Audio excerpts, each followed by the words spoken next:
friends, my name is Hamid. Today I am working on this Kitchenaid single wall oven. As you can see, it's behind me.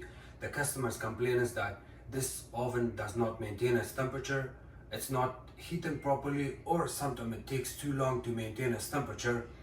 If the customer selects 400 degrees, it will still reach 400 degrees, but then instead of 15-20 minutes, it can take 45 minutes to 1 hour. And then once it preheats, it beeps at the customer that the unit is ready to be used. The customer puts her food in and then she uses it, it doesn't work. Main complaint today is that the unit does not maintain its temperature. Customer has to use a couple of different thermometers similar to these ones, and she said that I was keeping eye on this thermometer, it was still not giving me the correct temperature. So when I see these kind of thermometers, cheap ones that they're not very accurate, I ignore it and I tell the customer that most likely you have problem with this one, not with the oven. But once in a while, it does not mean that this is the problem. You have to check your oven to see if there is really a problem here or not. So when I got here earlier today, I checked the temperature inside of the oven and I saw something was not right. So today I will show you how to check your stuff inside of the oven, find the problem and fix it. The first thing I'm going to show you is the model and serial on this unit. When you open the door, it's located right here. That's your model number right there, which is very important. In order to order any part, you need that. So what we are going to do is, the first thing we're going to do is we have to take the door off. Open the door fully. And on the side, you can see these clips, metal clips. You have to kind of pick it up with your hand, bring it here. The same thing you're going to do on this side. Bring it up. Sometimes if your finger does not work, it's so tight or it's seized, you can use a flat screwdriver, or you can even use a needle nose plier to bring it up. You may want to put a little bit pressure on it and then it comes out. You want to bring it all the way out like this, and then from there you can see how much I'm opening the door. It only opens this much now. If I put more pressure on it, it lifts up with the hinges here, as you can see. So see, now I can feel the whole door is coming in my hand. To take the door off, you have to use two hands. Just hold it like this, lift it up and pull it out. It's very easy and simple. And you want to put this door on top of a blanket, which I already have here. I already have this blanket here. And the next part we're going to do is take all of these grills off. I will take this one off. Remember, the way you're taking this out, you want to put it the exact same way. See the way it looks? Because if you try to add it in a different way, you're gonna have a hard time and you may damage something. So just be careful with that. Now the next part we are gonna do is we have to select bake. To select bake, you have to press the bake, and then you can select your temperature if you want, or just press start. Once you press start, the first thing you want to do is you put your hand here and feel the warm air. But you have to press this door lock. You see this button? If you press it, that's how the unit is going to start working. So you may want to run it for a couple of seconds. Within a couple of seconds, you will be able to feel the heat here. So when you have heat here, that tells you that the bake element is working. And the next part you want to do is confirm the broil element. Do the same thing. Broil, press start, and keep eye on the broil. It's already getting warm, so that's good. I'll cancel it.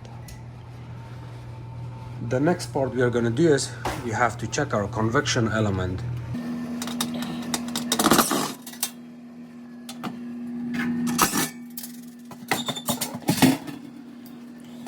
this panel also comes out. So this time we're gonna select the bake convection.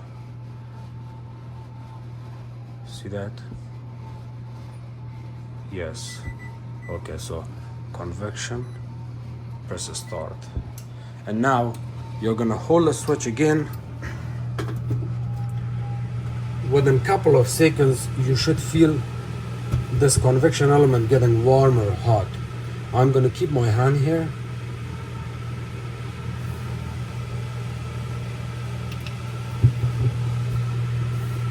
So by now it should be getting at least warm, which is not getting warm or hot at all. That tells me that we have some kind of problem going on here. So I'm gonna release it here. The bottom is already warm. To confirm if we have problem with the convection element or power, we're gonna have to check this convection element for continuity.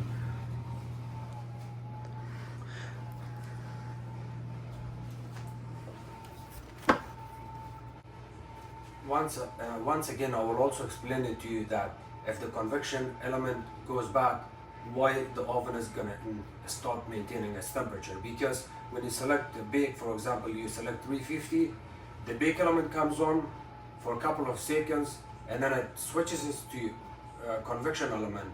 The convection element stays on for a couple of seconds, and then it shuts off, and then it turns on the broil element, which is the top element.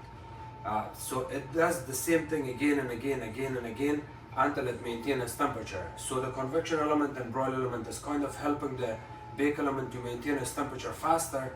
Once the oven reaches 350, if you selected 350 or 400, once it reaches the temperature that you selected, the convection element and broil element shuts off, and then the only element that's going to work is the bake element, and that's how this oven works. Your bake element will work for the rest of its time. So if you select 350, the convection element and broil element helps it. Once it hits the temperature it requires, both of those elements shuts down, and then the whole time the bake element switches on and off until you cook your food inside. That's how it's supposed to work on this unit. So if the convection element dies or it doesn't work anymore, what happens is it does the same thing. The bake element comes on, broil element, the convection element comes on, broil element comes on. When the convection element comes on, because it's not heating or it's not working, maybe it's broken, maybe the control board is bad, the convection element is not working, for that duration of the time, it's gonna stay quiet or it's gonna stay off, and because of that it takes so long to maintain its temperature. So instead of 15-20 minutes, it takes half an hour or 45 minutes to maintain its temperature, because one of your elements is not working the way it's supposed to. And then that's how the customer complains that, well, my oven is not working the way it's used to, and then they call us, we come and check the components here and find the problem. So at this moment, my bake element is okay, the broil element is okay, convection element didn't work, it did not even get warm. So I'm gonna turn off the power from the breaker, come back, pull the convection element out and do some testings here. It's easy. Okay, this is the breaker panel. Oven. Oh, I love the way this sticker is, everything is written down here. So the oven is the first one on top. This is a double breaker.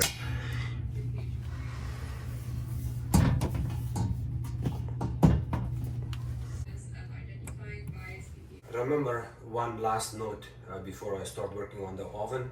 If anytime your oven is not working the way it's supposed to work, the first thing you want to do is, before you call for service, please go in the breaker panel. It must be in the basement. If you're living in the main floor, the breaker is there. You have to find your breaker panel. Turn it off completely, let it sit for a couple of minutes, turn it back on and see if that helps. Because once in a while I've seen you just have to reset the control board and it's gonna work perfectly fine. So remember this, you have to do this before calling for service. Okay, so now the convection element is held by one Phillips screw, which is this screw right there. Double check to make sure the oven is off. to make sure I don't get any kind of scratches on the cavity of the oven. It's a little bit warm, but this this rubber mat I have is heat resistant, so just to protect the cavity, to make sure I don't scratch it with tools or anything, I'm just gonna put this here. You remove one screw, you kind of wiggle it back and forth a little bit, and then it comes off from the top here.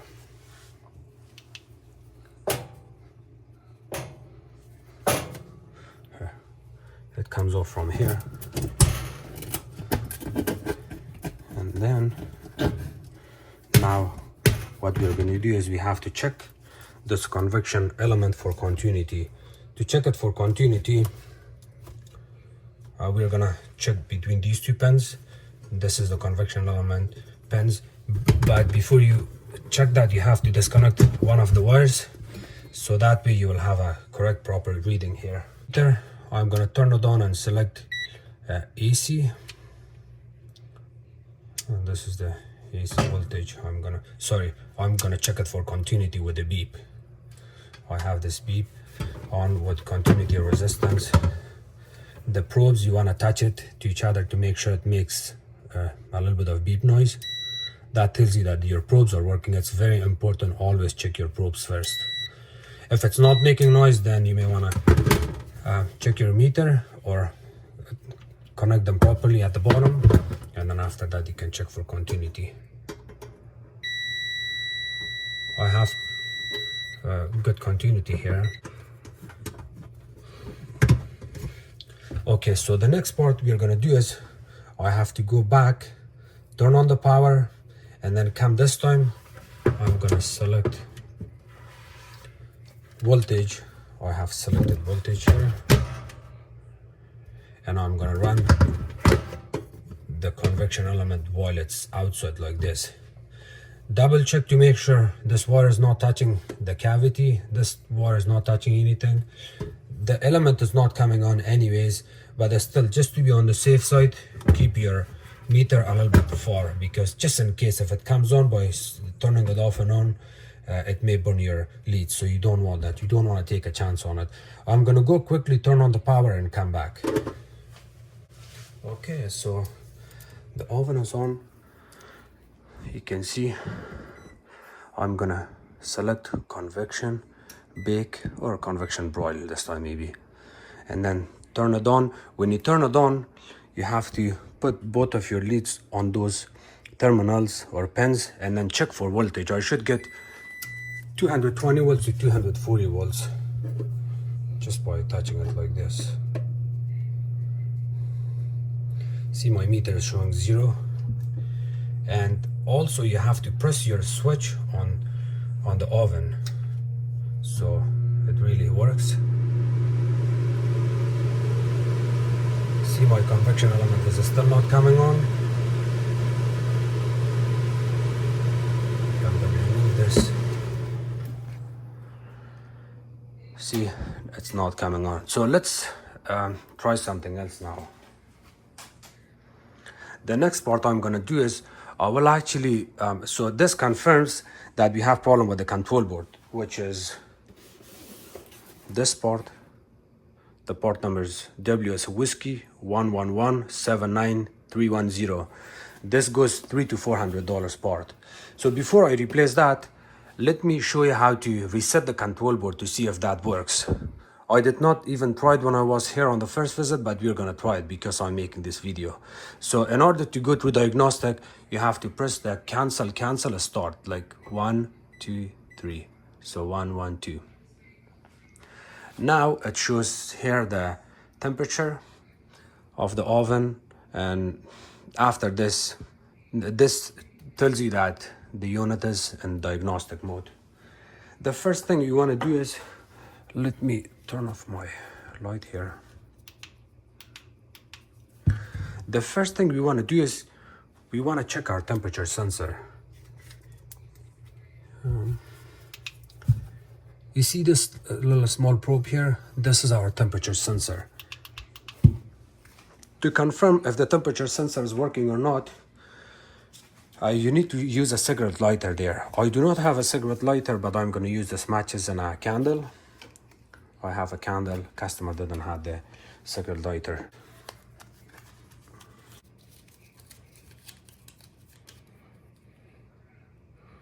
Do not burn the customer house.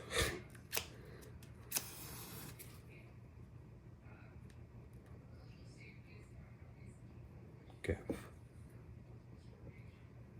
You want to put your matches in the sink.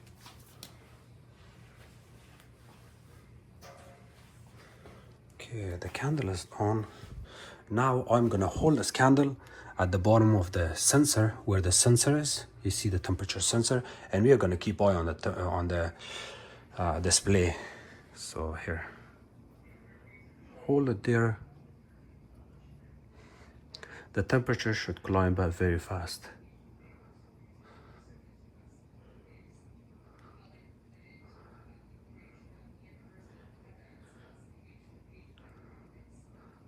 And with the same testing, you can actually also turn on your cooling fan. If the customer is saying that the cooling fan is not working, you can always keep the oven in on position.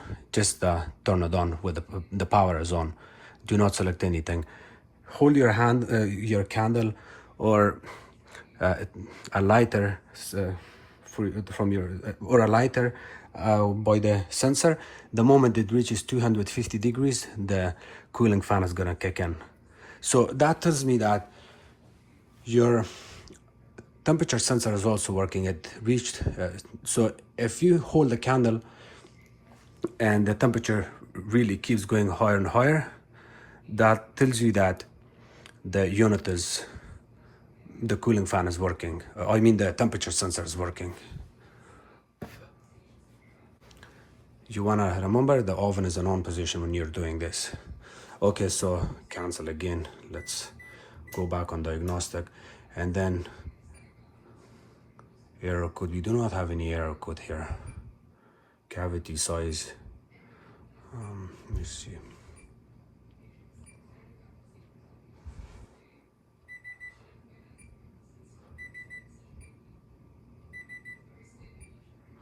Okay.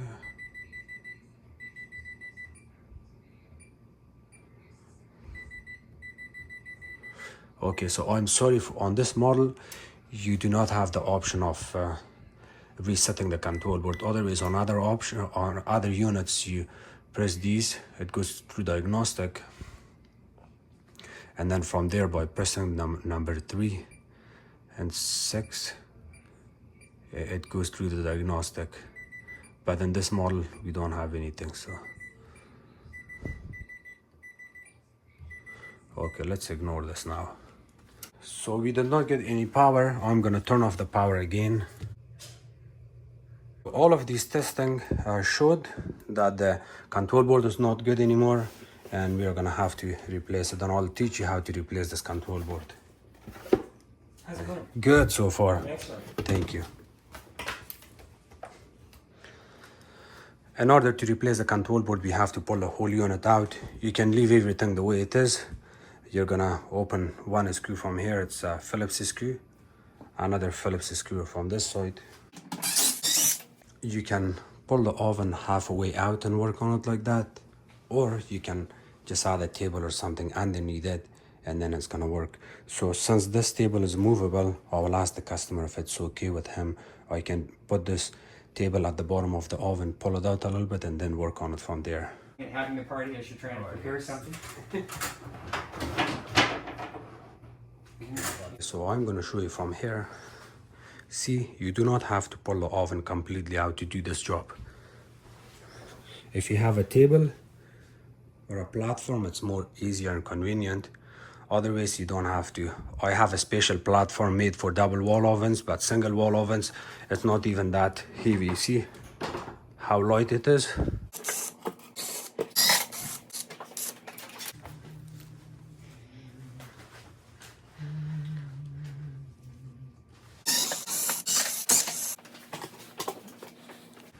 We got 2 screws right here. We're gonna remove. Panel lifts up. Be very careful to not scratch the cabinet when you're pulling this part out. So just keep eye on the corner of the part here.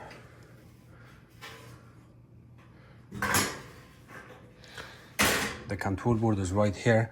Anytime you get power surge, or if you're running self-clean and this oven dies, the first thing you want to check is your fuse. There's that little tiny fuse. This is very common that this fuse goes bad. And then there's also another thermal cutout or thermal fuse located at the back of this unit that also blows on these units.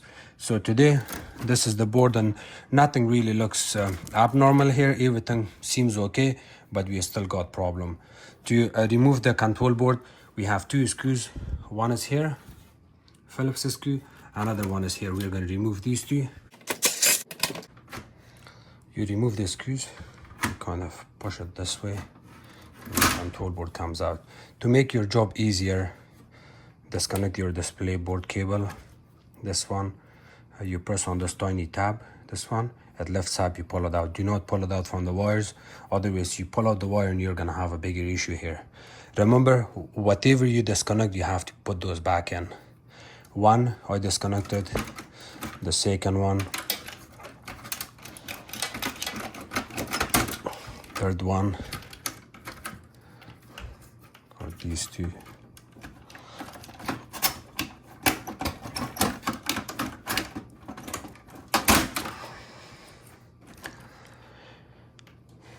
Four, five. Press on this tab. You see this tiny tab? When you press on it, the mouth of this connector opens and then it releases from there. 5. This is the 6th one. I'm gonna remove. Press on the tab, open it. 7. Tab again.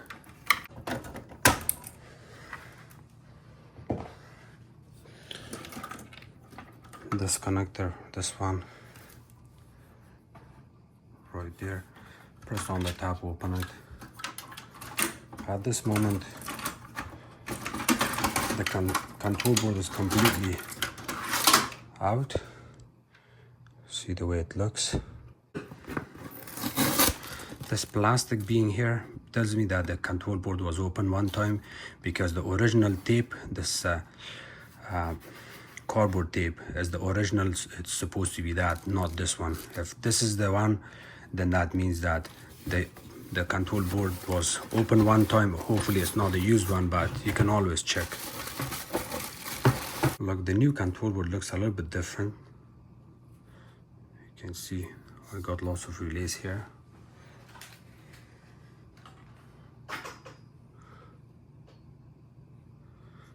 It looks different, but it doesn't matter.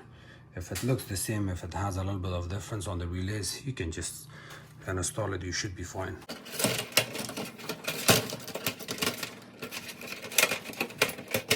To make things easier, you can always add your screws back in, and I made a mistake by removing the screws first, not disconnecting my wires, because it gave me a little bit of hard time. It's still okay, but I recommend you disconnecting all the wires and connectors before taking the screws off. That way the control board is gonna stay solid.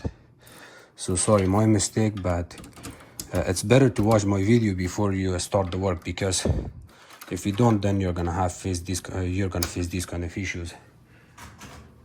And now, because this unit, this control board has couple connectors, only 4. That one has more than 4 or 8 maybe. From the place where you disconnected the original wires, you're gonna connect it the same way. You kind of disconnect it right here, and you remove it from that spot. The other 4 pins that stays empty on this one, it's not empty, it has pins. Leave it alone.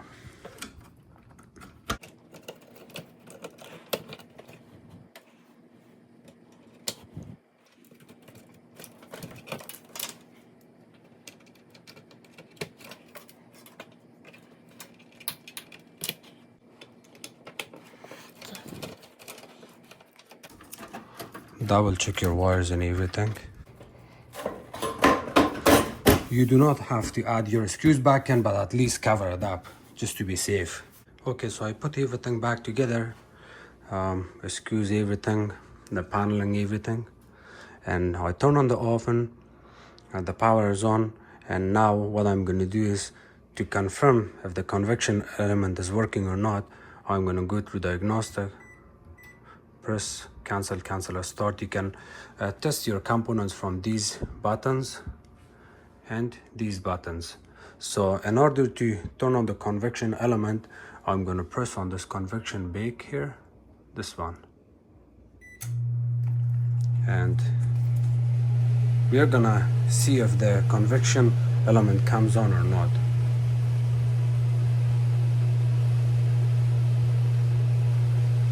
It should be working, but for me to confirm it, we have to do this. It will take usually less than 2 or 3 minutes to get red hot. You can also use a matches. Just hold it there. Yeah, it's red hot. If it burns the matches, you know that it's working. Now I can see it slowly getting red hot.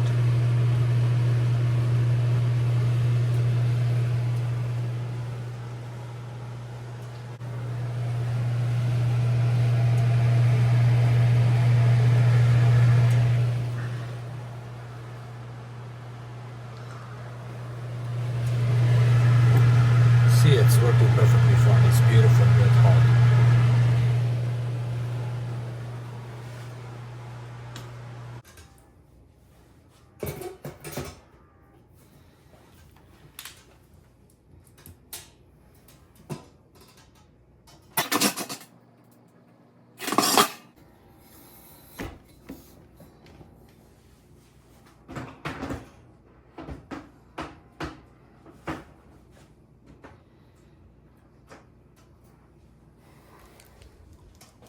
You see the way it looks here, the way it sits in here.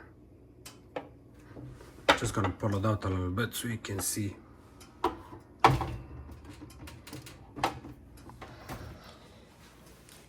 When you close your door,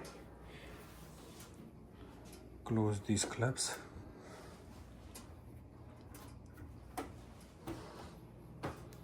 Beautiful. Now I'm gonna select bake 350. So the oven is fixed. I tested all my components, everything seems okay. Thank you so much for watching my videos. If you guys have any questions, please comment below. Don't forget to subscribe to my channel, like my videos, and share it with others. You can also follow me on Facebook. It's called Hamid Appliances Repair. Before you leave the customer house, please remember to turn on the oven, run it on 350. Once it hits the maintained temperature or the required temperature, open the door, wait a couple of minutes, close it back in, and then keep eye on it if the temperature keeps climbing up or not. If it's not, then it means you may have another problem. But if it doesn't, then everything is gonna work the way it's supposed to be. Thank you.